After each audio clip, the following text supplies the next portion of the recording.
எதற்காக அல்லாஹ் ரப்புல் ஆலமீன் மறுமை என்ற வாழ்க்கையை வைத்திருக்கிறான்? அல்லாஹ் எந்த ஒரு விஷயத்தையும் ஒரு காரியம் இல்லாம செய்யவே மாட்டான். நல்லா புரிஞ்சுங்க. எல்லாத்துக்கும் ஒரு ரீசன் இருக்கும். சிலது நம்முடைய அறிவுக்கு புலப்படும், சிலது நம்ம அறிவுக்கு புலப்படும். ஆனா நம்ம எதற்கு நம்ம மறுமை என்ற வாழ்க்கையை எல்லாம் வச்சிருக்கோம்? என்ன காரணம்? அப்ப அந்த காரணங்களை குரான்ல பார்க்கும்போது அவ்வளவு ஸ்ட்ராங்கா இருக்கு. இந்த கோணத்துல மறுமை வாழ்க்கை எதற்குன்னு நம்ம குரானை அனலைஸ் பண்ணும்போது நமக்கு நம்முடைய அறிவு கரெக்டா சொல்லுது. ஆமா, மறுமை தேவைதான். இறைவனை மறுக்கக்கூடிய நாத்திகர்கள் இருக்காங்க. கடவுளே இல்லைன்னு சொல்லக்கூடிய நாத்திகர்கள் சொல்றாங்க. இல்ல, கடவுளே இல்லைன்னு தான் அவங்க சொல்லுவாங்க. இறைவன்லாம் கிடையாது, எல்லாமே தானா உருவாச்சு, பூமி எல்லாம் தானா உருவாச்சு, வானம் தானா உருவாச்சு. ஸோ அந்த பரிணாம வளர்ச்சியில தான் மனிதர்கள் வந்தாங்க அப்படின்னு அவங்க நம்புறாங்க. நாத்திகர் கடவுளே இல்லைன்னு சொல்றாங்க. அவங்கள்ட்ட மறுமை போய் சொன்னா கடவுளே இல்லைன்னு சொல்றாங்க, மறுமையை மட்டும் எப்படி நம்புவாங்க? அந்த மாதிரி உள்ளவங்க மார்க்க அறிஞர்கள்ட்ட மறுமை இருக்குன்னு சொல்றீங்களே, அதை எனக்கு நிரூபிச்சு காட்டுங்க அப்படின்னு கேட்டாலும், இல்ல மறுமை வாழ்க்கை உண்டு என்பது எனக்கு அறிவுக்கு தகுந்த மாதிரி சொல்லுங்கன்னு கேட்டாலும், பெரும்பாலும் மார்க்க அறிஞர்கள் சொல்லக்கூடிய எல்லாருமே எந்த கருத்தை முன்வைக்கிறாங்கன்னா, அவங்களை திருப்தி, அவங்க அறிவுக்கு படுற மாதிரி நம்ம பேசணும். அது கேட்கிறவங்க, ஏன்னா அவங்க நாத்திகர்கள், பகுத்தறிவாதிகள் நாங்க சொல்லிக்குவாங்க. அவங்களுடைய அறிவுக்கு தகுந்த மாதிரி நம்மளுடைய பதில் இருக்கணும், அவங்க ஏற்றுக்கொள்ற மாதிரி பதில் இருக்கணும் அப்படின்னு சொல்லிட்டு குரானுடைய கருத்துக்களுக்கு மாற்றமான விஷயங்களை தான் சொல்றாங்க. உள்ளது குரான்ல உள்ளபடி சொல்றோம். யாரையும் திருப்திப்படுத்தலாம் சொல்லக்கூடாது. மார்க்கத்தை என்ன சொல்றாங்க அப்படின்னு பாத்தீங்கன்னா, அவங்க சொல்றாங்க, இந்த உலகத்தில் நியாய அநியாயங்கள்லாம் நிறைய இருக்குது. மனிதர்கள் மத்தியில நிறைய விஷயங்கள் நடக்கும். இப்ப ஒருத்தர் இன்னொருத்தருக்கு மோசடி பண்ணிட்டார், இது தப்பு இல்லையா? பாவம். ஒருத்தர் இன்னொருத்தர் கொலை பண்ணிட்டார், இது தப்பு. ஒருத்தர் அதான் மனித குலத்திற்கு கேடு விளைவிக்கக்கூடிய பல விஷயங்கள் இருக்கு மனிதர்களாலேயே. இப்போ கொலை இருக்கு, ஒருத்தனை கொலை பண்ணிட்டான்னு வச்சுக்கலாம். இந்த உலகத்துல அதற்கான தண்டனை என்ன இருக்கு அப்படின்னு பாத்தீங்கன்னா, நீதிமன்றங்கள்ல போய் தான் தண்டனை நம்ம முறையிட முடியும். இந்த உலகத்துல நீதிமன்றங்கள் இருக்கு. ஒருத்தனை கொலை பண்ணிட்டான், நீதிமன்றத்துல போய் முறையிடலாம். ஓகேயா? ஆனா கொலை செஞ்சான்னு தெரிஞ்சு கூட அவனுக்கு அதற்கான உரிய முறையில தண்டனை கிடைக்குதானா? இல்லை. ஒரு உயிரை போயிடுச்சு, அவனுக்கு என்ன கிடைக்கும்? மிஞ்சி போனா ஆயுள் தண்டனை கிடைக்கும். சரி, ஒருத்தன் என்ன பண்றான்? 20 பேரை கொலை பண்றான். நடக்குது தானே அப்படிலாம்? 20 பேர் ஒருத்தன் கொலை பண்றான், அவனை நீதிமன்றத்துக்கு வழக்கு போகுது, அவனுக்கு தூக்கு தண்டனை கொடுக்குறாங்க. அவனுடைய தூக்கு தண்டனையின் மூலம் அவனுடைய உயிர் ஒரு தடவை தான் போகுது. எத்தனை தடவை தூக்குல போட முடியும்? ஒரு தடவை தூக்குல போட்டா உயிர் போயிட போகுது. திருப்பி உயிர் கொடுத்து போட முடியுமா? முடியாது இந்த உலகத்துல. அப்ப அந்த 20 கொலைக்கு ஒரு கொலைக்கு தான் அவனுக்கு தண்டனை கொடுக்கப்பட்டிருக்கு. 19 கொலைக்கு என்ன தண்டனை? இப்ப இந்த மாதிரிலாம் சொல்றாங்க. சொல்லிட்டு அப்ப பாதிக்கப்பட்டவங்களுக்கு நியாயம் கிடைக்கணும் அப்படின்னு சொன்னா இந்த உலகத்துல கிடைக்காது, அதுக்குத்தான் மறுமை வாழ்க்கைன்னு சொல்றாங்க. அல்லாஹ் அங்க 20 பேருக்கும் தண்டனை கொடுக்கணும்னு நினைச்சா ஒவ்வொருத்தருமே சாகடிச்சு அவனை உயிர் கொடுத்து திருப்பி பண்ணுவான். உண்மைதான் இருக்கு. அங்க மரணம் என்பது வராது. குரான்ல பல வசனங்கள் நல்லா சொல்றேன். மரணத்தை அழைப்பார்கள், மரணம் வராது. வேதனைகளை உணர தோள்களை மாத்தி மாத்தி கொடுத்தாங்க. தோள்கள் கருகினோட வேற தோல் கொடுப்பேன் இருக்கு. சரியா? இந்த வசனங்களை வைத்துக் கொண்டு அவர்களுக்கு மறுமையை நம்ப வைக்க பார்க்கிறாங்க. ஆனா இதுவானா கிடையாதுங்கிறது நல்லா இருக்கு. இது தப்பான ஒரு கருத்து. இது அல்லாஹ்வுடைய அந்த குரான் கான்செப்டுக்கே எதிரான ஒரு விஷயம். இப்படி சொன்னா அவங்க நம்பிக்கை கொள்ள போறது கிடையாது. அடுத்தடுத்து அவங்க கேட்கிற பல கேள்விகளுக்கு உங்கள்கிட்ட பதில் இருக்காங்க. நல்லவங்க இருக்காங்க இந்த உலகத்துல. இந்த உலகத்துல நல்லவங்களுக்கு எல்லாமே நல்லதா கிடைக்குதான்னு சொல்ல முடியாது, கிடைக்கிறது இல்லை. ஒரு நல்லவனுக்கு கிடைக்கிற எல்லா வெகுமதிகளும் ஒரு கெட்டவனுக்கு தான் கிடைக்கும். அவன் நல்லவன் தன்னை சொல்லிக் கொள்ளலாம். ஆனா இந்த உலகத்துல அவனுக்கு எல்லாமே நல்லதா நடக்குதான்னா இல்லை. அவன் தான் ரொம்ப சோதிக்க போறான், அவன் தான் கஷ்டப்படுறான். நல்லவனா இருக்கான். ஒரு கட்டத்துல சில பேர் எதுக்குலாம் நம்ம நல்லவனா இருக்கணும்னா நினைக்க ஆரம்பிச்சாங்க. சாமி இவன மாதிரி நம்மளும் மோசடி பண்ணிக்கிட்டு திருடிக்கிட்டு நம்ம இது பண்ணி நம்மளும் சந்தோஷமா இருந்துட்டு போயிடலாமே, எதுக்கு நம்ம நல்லவனா இருக்கணும் அப்படின்னு நினைக்கக்கூடிய அளவுக்கு தான் இன்னைக்கு நல்லவர்களுக்கு இந்த உலகத்துல அநியாயங்கள் நடக்குது. அவன் மரணிக்கிறவல்ல நியாயம் கிடைக்காமலே இருந்தான். அப்ப அந்த மாதிரி உள்ளவங்களுக்கு நாளைக்கு அவங்களுடைய நன்மைக்கு நாளைக்கு ஒரு ரிவார்டு கொடுக்கணும்னா அது மறுமையில தான் கொடுக்க முடியும், சொர்க்கம் என்று. அதனாலதான் மறுமை வாழ்க்கைன்னு சொல்றாங்க.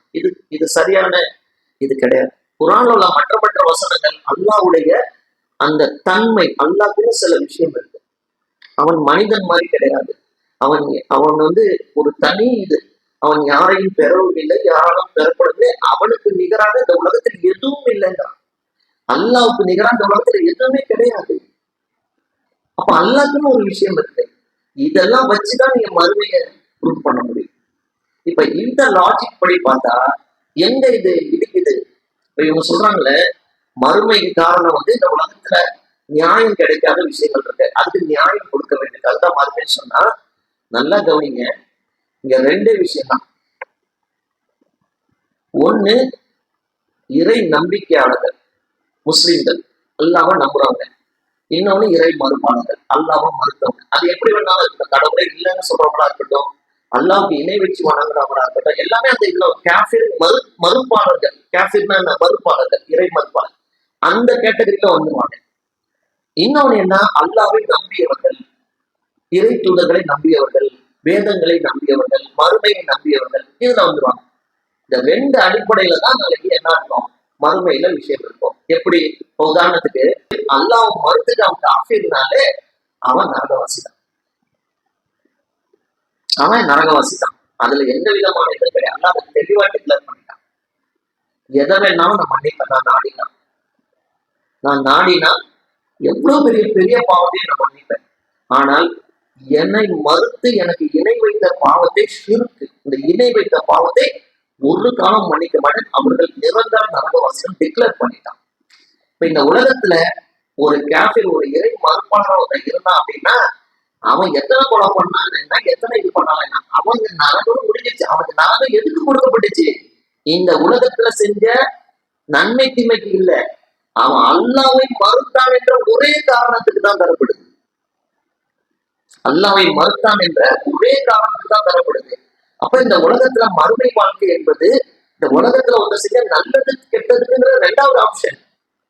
மறுமைங்கிறது எதுக்கு? இந்த உலகத்துல நீ மனிதனா உன்னை நான் படைச்சேன், உனக்கான எல்லாத்தையும் கொடுத்தேன், வானத்தை படைச்சேன், பூமியை படைச்சேன், உனக்கான வாழ்வாதாரத்தை கொடுத்தேன், நான் தான் இறைவன்ற ஒரு வேதத்தையும் இறங்கினேன், நபிமார்கள் வந்தாங்க, இறை தூதர்களை அனுப்பினேன், இவ்வளவு செய்தும் நீ என்னை மறுத்தாய், அல்லாஹ் ஒருவனை ஏத்துக்கல. அதுக்கான தண்டனை தான் மறுமையில நரக வாழ்க்கை. புரிஞ்சுட்டீங்களா? அப்போ ஒரு காஃபிர் எத்தனை கொலை பண்ணா என்ன, எத்தனை மோசடி பண்ணானா, வட்டி வாங்கினானா, அவனுக்கு என்னன்னு கேட்கிறேன். அவன் நல்லவனாவே இருக்கட்டும். இப்படி யோசிச்சு பாருங்க, ஒரு இறை நிராகரிப்பாளர், முஸ்லிம் அல்லாத ஒருத்தர், அவரு உலகத்திலேயும் நல்லவரா இருக்கார், உலகத்திலேயும் நல்லவர், ஆனா அல்லாவை ஏற்றுக்கொள்ளல, அல்லாவை ஏற்றுக்கொள்ளல. இவருக்கு மறுமையில சொந்தம் கிடைக்குமா? கிடைக்காது. ஆக இங்க பிரச்சனை நல்லவனா கெட்டவனாங்கிறது அடுத்தது. அந்த இறை அல்லாவை நம்புறியா, அல்லாவை மறுக்கிறியா? இதுக்குத்தான் மறுமை, இதுக்குத்தான் மறுமை. அதே ஒரு முஸ்லீம் இருக்காரு, அவரு பல பாவங்களை செய்யறாரு, அவர் கொலையே பண்றாருன்னு வச்சுக்கோ, அவர் விபச்சாரமே பண்றாரு, வட்டி வாங்குறாரு, எல்லா பாவங்களும் செய்யறாரு, மது அருந்துறாரு, குடிக்கிறாரு, ஆனா முஸ்லீமா இருக்காரு, அல்லாவை நம்புறாரு, அல்லாவுடைய தூதரை நம்புறாரு. இவருடைய நிலைமை என்ன? இவர் செஞ்ச பாவத்துக்காக தண்டனை கிடைக்குமான்னா அது அல்லாவுடைய இதுதான் சொல்ற. அல்லாவுக்கு சில தன்மைகள் இருக்கு, புரிஞ்சுங்க. அதுல யாரும் தலையிட முடியாது, அதுல எவரும் தலையிட முடியாது. முதல்ல அதை புரிஞ்சுக்கணும். அல்லாஹ் தான். அவனை போல இந்த உலகத்தில் எதுவும் கிடையாது. அவனுடைய அதிகாரத்துல எவனும் தலையிட முடியாது. அவன் சரின்னா சரி, தப்புனா தப்பு. ஏன் தப்பு, ஏன் சரின்ற அல்லாஹ் கேள்வி கேட்டு எவன் இருக்கிறான் இந்த உலகத்துல? இன்னொரு கடவுள் இருக்கா? இல்லை. அப்படி நம்புறது தானே அல்லாஹ்.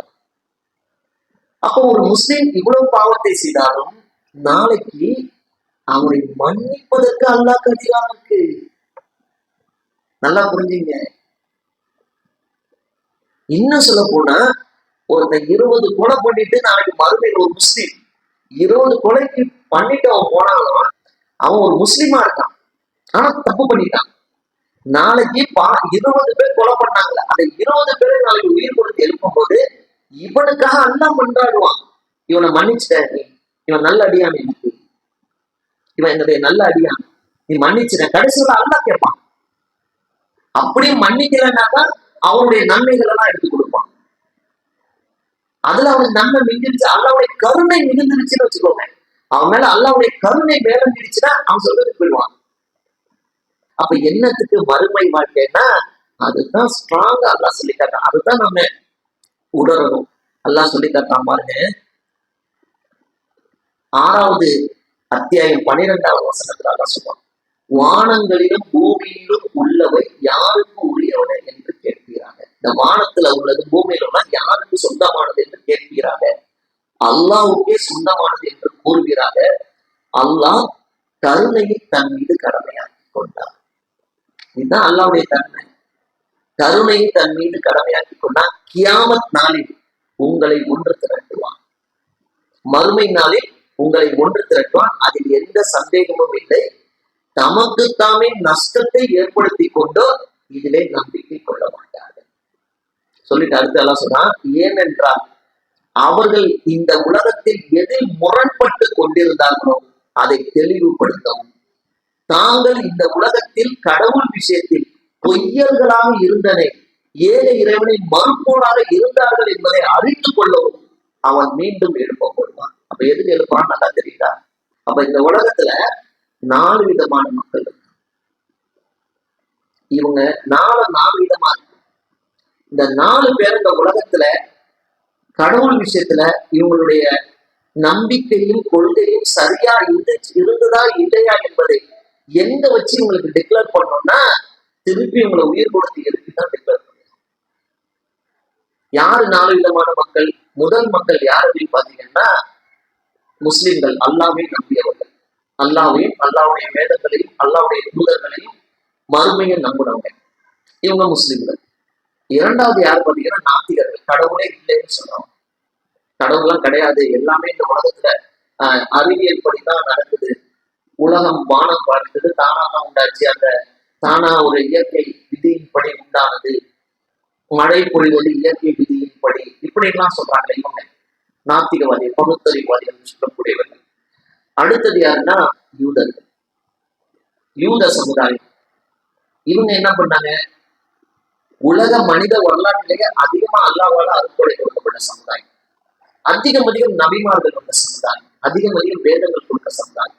இவங்க எல்லாத்துலயும் முரண்பட்டாங்க. அதான் நான் சொல்றேன், இவங்க முரண்பட்டது எதுவுமே உங்களுக்கு சொல்ல வேண்டியது இந்த உலகத்துல சொன்னா தெரியாது, அல்லாஹ் வந்து சொல்லணும். அப்ப யூதர்கள் அவங்கள பத்தி அல்லாஹ் நிறைய சொல்லி காட்டுறான். இவங்க எப்படியெல்லாம் அல்லாஹ்க்கு மாறு செஞ்சாங்க, வேதங்களை எப்படி தூக்கி எறிஞ்சாங்க, நபிமார்களை எப்படி கொலை செய்ய முற்பட்டார்கள். இவங்க இன்னை வரலாறுல இருக்காங்க. இவங்க செய்யறது சரியா தவறான்னு சொல்ல வேண்டியிருக்கு.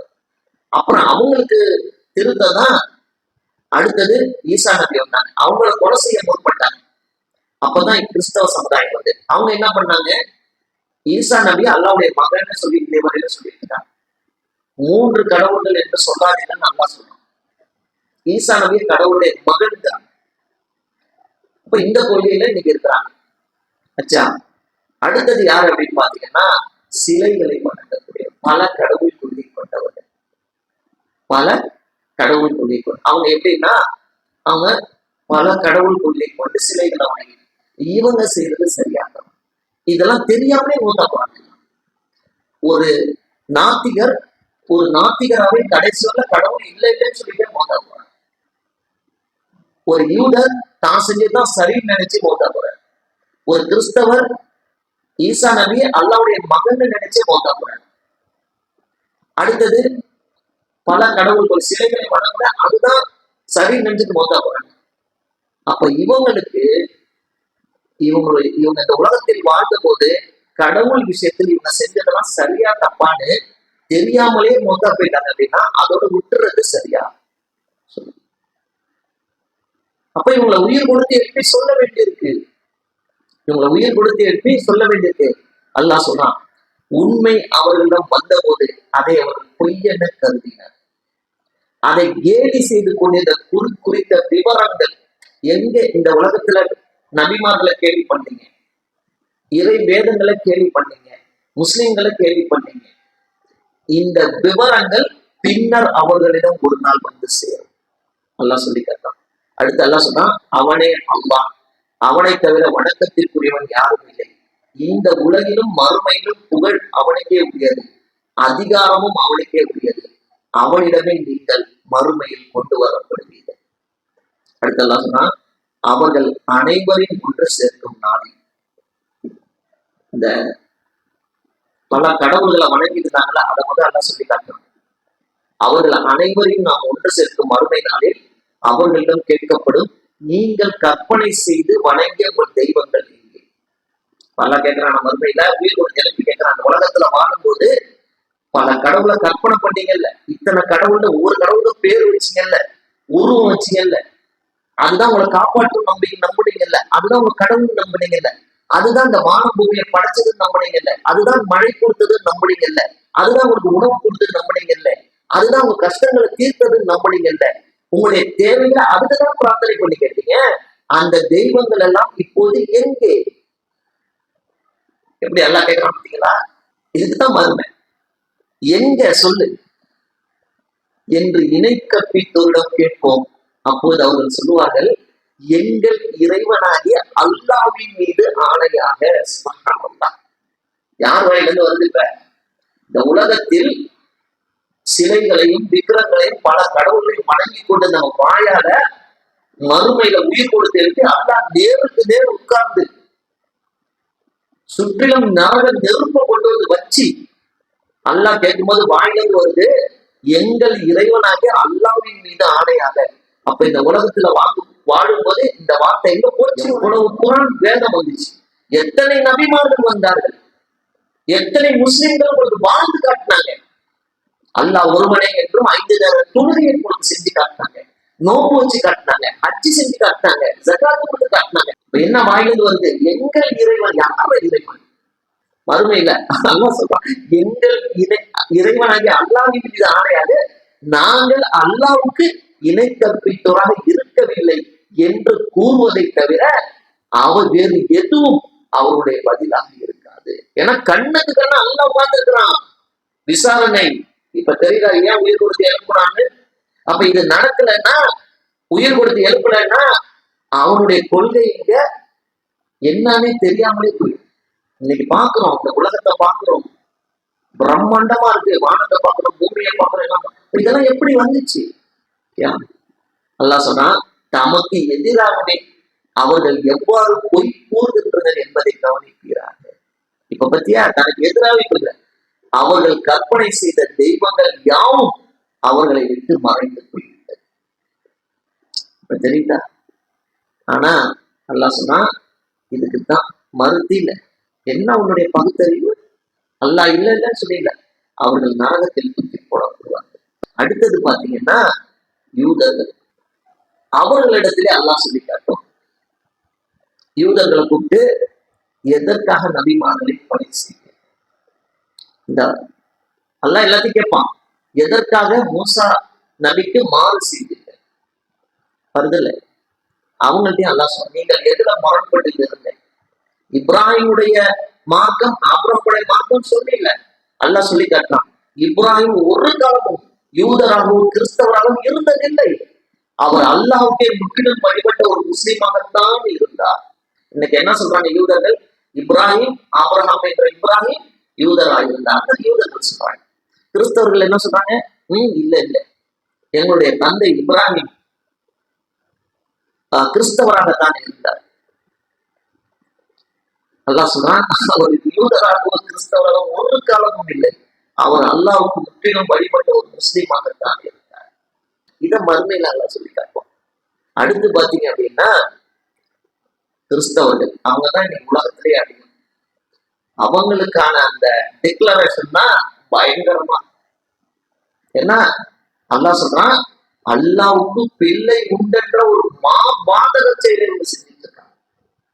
அவன் தூயவன். சுப்ஹானல்லாஹ். அவன் தனக்கு பிள்ளையை ஏற்படுத்திக் கொள்ள வேண்டும் என்ற எந்த கட்டாயமும் அவனுக்கு கிடையாது. அவன் தூயவன். சுப்ஹானல்லாஹ். அவன் பரிசுத்தமானவன். ஈசா நபி அல்லாவுடைய பிள்ளைங்கிறது எவ்வளவு பெரிய. அப்ப இவங்களுக்கு தெரியும். அல்லாஹ் கேட்கிறான், கிறிஸ்தவர்களை வைத்து ஈசாவையும் கூப்பிட்டு அல்லாஹ் கேட்கிறாங்க. குர்ஆன்ல சொல்லி காட்டுறான். 5வது அத்தியாயம் 116வது வசனத்துல, மரியமின் மகன் ஈசாவை அல்லாஹ்வை என்று என்னையும் என் தாயாரையும் கடவுள்களாக வணங்குங்கள் என்று மக்களுக்கு நீர் கூறினீரா? எப்படி இருக்கு பாருங்க. இதுக்குதான் வரும். யார நீ அல்லாவுடைய மகன் சொன்ன ஈசாவை? இந்த இருக்காரு ஈசா. அல்லாஹ் காட்டுவான் மறுமையில. இந்த இருக்கிறார் ஈசா, கேளு அவர்கிட்ட. முதல் ஈசா நபியில கேட்கிறான், நீங்க சொன்னீங்களா? சொன்ன உடனே என்று மறுமையில் கேட்கும் போது அல்லாஹ் அவர் கூறுவார், நீ தூயவன். ஈசா நபி சொல்லுவாங்க, நீ தூயவன். எனக்கு தகுதி இல்லாத வார்த்தையை கூற நான் உரிமை இல்லாதவன். நான் எப்படி உன்னோட பிள்ளைன்னு சொல்ல முடியும்? எனக்கு என்ன தகுதி இருக்குங்கிறாரு. இத நாளைக்கு மறுமையில எல்லா கிறிஸ்தவர்களும் கேட்பாங்க. இப்ப தெரியுதா மறுமை எதிர்ப்புன்னு கேட்பாங்க. நான் அவ்வாறு கூறி இருந்தால் அதை நீ அறிவாய். உனக்கு தெரியாதா நான் கூறியிருந்தால்? எனக்குள் உள்ளதை நீ அறிவாய், உனக்குள் உள்ளதை நான் அறிய மாட்டேன். ஈசா நபி சொல்றாங்க, நீயே மறைவானவற்றை அறிபவன் என்று அவர் பதில் அளிப்பார். இப்ப இந்த மறுமைன்னு ஒண்ணு இல்லாம கிறிஸ்தவர்கள் எல்லாம் உயிர் கொடுத்து எழுப்பி இத சொல்லல அப்படின்னு சொன்னா இவங்க என்ன நினைச்சிட்டு இருப்பாங்க? அல்லாஹ்வுக்கு ஈசா நபி மகன்கிற நிலையிலே மோத்தாவே அப்படி மண்ணோட மண்ணா போயிருப்பாங்க. இந்த கடவுள் கொள்கை நீ எப்படி இருக்க? இது எது சரி எது தப்புன்னு உனக்கு சொல்ல வேண்டியது. நீ அப்படியே மூத்தா போயிட்ட. ஆனால் இந்த உலகத்தில் இவ்வளவு ஆதாரங்கள் கொடுக்கப்பட்டு எல்லாவற்றுக்கும் மேலாக உனக்கு பகுத்தறிவு என்ற அறிவு மனித குலத்தில் கொடுக்கப்பட்டு நீ எல்லாவற்றையும் பார்க்கிறாய். உன்னுள்ளும் பல அத்தாட்சிகள் இருக்கிறது. மனித படைப்பு உன்னை நீ சிந்தித்து பார். நீ எப்படி படைக்கப்பட்டாய்? உன்னுடைய எலும்புகள் எப்படி உருவானிச்சு? அதில் எப்படி சதை வந்தது? அது எப்படி தோளால் போர்த்தப்பட்டது? உன்னுடைய உள் உறுப்புகள் எவ்வாறு இயங்குகின்றன? இதெல்லாம் எப்படி சாத்தியம்? உன்னை சிந்திச்சு பார்த்தாலே உனக்கு தெரிஞ்சிருக்குமே. இதெல்லாம் இயற்கையா வராது. இதை ஒருத்தன் செய்திருக்கணும்னு உனக்கு தெரியாது. இதுக்குத்தான் மறுமை. நல்லா சொல்லிக்கலாம். இந்த கடவுள் கொள்கையில் எப்படிலாம் நீங்க முரண்பட்டு இருந்தீங்க? ஆதம் அலைஹிஸ்ஸலாம்ல ஆரம்பிச்சு முகமது நபி ஸல்லல்லாஹு அலைஹி வஸல்லம் வரல அவ்வளவு நபிமார்கள், அத்தனை நபிமார்களுக்கும் சமுதாயங்கள், அவ்வளவு மக்கள் வாழ்ந்துட்டு போயிருக்காங்க. ஆனா எல்லாமே சரியா இருந்தாங்கன்னு சொல்லவே முடியாது. எல்லாமே சரியா இருந்தாங்கன்னு சொல்லவே முடியாது. நாம கண்ணு முன்னாடி பாக்குறோம். நம்ம காலத்திலேயே நிறைய கடவுள் விஷயத்துல முரண்பாடுகள் இருக்கு. எது சரின்னு தெரியும், எது சரி என்று நமக்கு தெரியும். அதற்காகத்தான் மறுமை அல்லாஹ் உயிர் கொடுத்து எழுப்பி மறுமையை தெளிவுபடுத்துகிறான் எல்லாத்தையும். இது அறிவுபூர்வமா இருக்கா? இல்ல மரணித்ததோட எல்லாம் முடிஞ்சு போச்சு நம்ம நினைக்கிறது நமக்கு அறிவுபூர்வமா இருக்கா? இதுதான் அறிவுபூர்வமா, இதுதான் நியாயமாகும். இன்னைக்கு நாம வாழ்ந்துட்டு இருக்கோம். இன்றைய தினம் இந்த இடத்தில் உட்கார்ந்து அல்லாஹ்வுடைய செய்திகளை பார்த்துட்டு இருக்கோம். இது நிஜம். இது பொய் கிடையாது, கனவோ கற்பனையும் கிடையாது. நிஜமா நடக்குது. ஒரு காலத்துல நாமளும் மோட்டா போறோம். அப்ப இதெல்லாம் எதுவுமே இல்லைன்னு சொன்னா, மரணத்தோட இதெல்லாம் எதுவுமே இல்லை, எல்லாம் மாயையா முடிஞ்சு போச்சு, ஏதோ எல்லாமே டெலிட் பண்ண மாதிரி ஆயிடுச்சுன்னு சொன்னா இதுல என்ன இருக்கு? அப்ப இந்த வாழ்க்கை எதுக்கு? இந்த வாழ்க்கை எதுக்கு?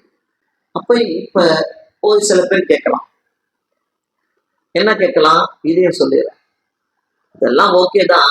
இப்ப நாத்திகர்கள் கேட்கலாம், கிறிஸ்தவர்கள் கேட்கலாம். சரி, இப்படி ஒண்ணு இல்லாம இருந்துட்டா? இருக்குன்னு நீங்க நம்பிக்கையில சொல்றீங்க. ஆனா இல்லாம இருந்துட்டா? நாம சொல்றோம், ஒருவேளை இருந்துட்டா? இல்லைன்னு வச்சுக்கோ, உன்னுடைய வாதப்படி இல்லைன்னு வச்சுக்கோ, எனக்கும் நஷ்டம் இல்லை, உனக்கும் நஷ்டம். நம்புன எனக்கும் நஷ்டம் கிடையாது.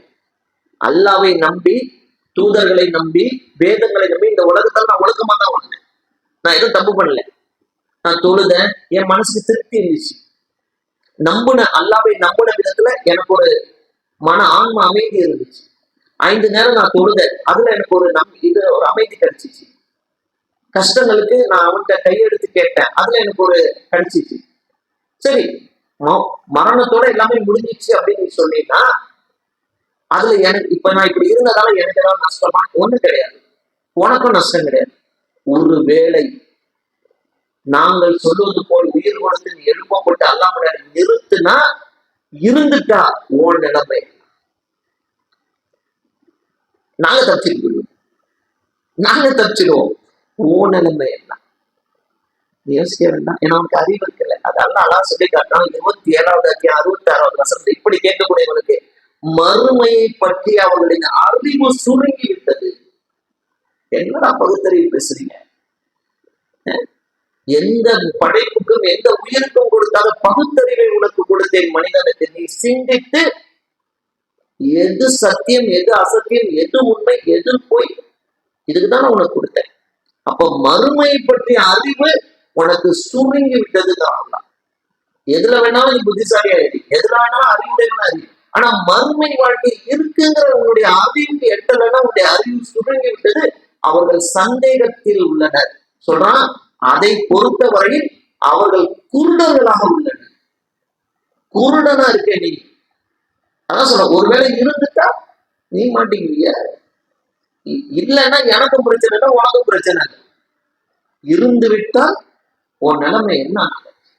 அந்த நரக வேதனை உன்னால தாங்க முடியுமா? நாங்க தப்பிச்சுட்டு போயிடுவோம். அல்லாவுடைய கருணையினால நாங்க எவ்வளவுதான் பாவம் பண்ணாலும் அல்லாஹ் ஒருவனே நம்பணும். அல்லாட்ட நாளைக்கு மன்றாடும். எங்களுடைய சக்கராத்துல கூட நாங்க மன்றாடும்.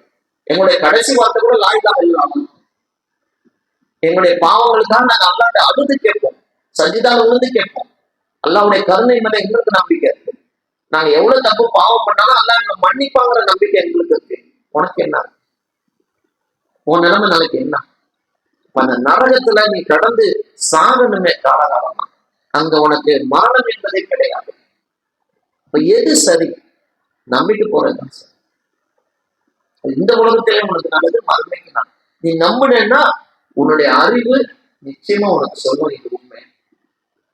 அல்லாஹ் ஒருவன் என்ற உண்மையை உனக்கு சொல்லும். அப்ப நல்லா புரிஞ்சுக்கணும், மறுமை ஏன் அல்லாஹ் உயிர் கொடுத்து எழுப்பி மறுமை என்ற வாழ்க்கையை வச்சிருக்கான்னா, இந்த உலகத்தில் அல்லாஹ் தெளிவா சொல்லும், எதில் நீங்கள் முரண்பட்டு இருந்தீர்களோ. இந்த கடவுள் விஷயத்துல அல்லாவே இல்லைன்னு சொல்ற, கடவுளே இல்லைன்னு சொல்ற. நபிமார்கள் வந்து சொன்ன போது அவங்க நீ கொலை செஞ்ச, வேதங்களை கொடுத்த போது அதை தூக்கி போட்ட. ஈசா நபி வந்த போது அல்லாட மகன்னு சொன்ன, அல்லாவுக்கு பிள்ளைகளை கற்பனை பண்ண, பல கடவுள்களை நீயா கற்பனை பண்ணி உருவாக்கிட்ட, அப்படியே மூத்தா போயிட்ட, அப்படியே இறந்து போயிட்ட. அப்ப நீ எது சரின்னு உனக்கு காட்டும். அப்போ உனக்கு உயிர் கொடுத்து இருக்க அல்லாவே நேரம் வந்து சொல்லுவான் எது சரின்னு பார்ப்பான். இதுக்குதான் மருந்து.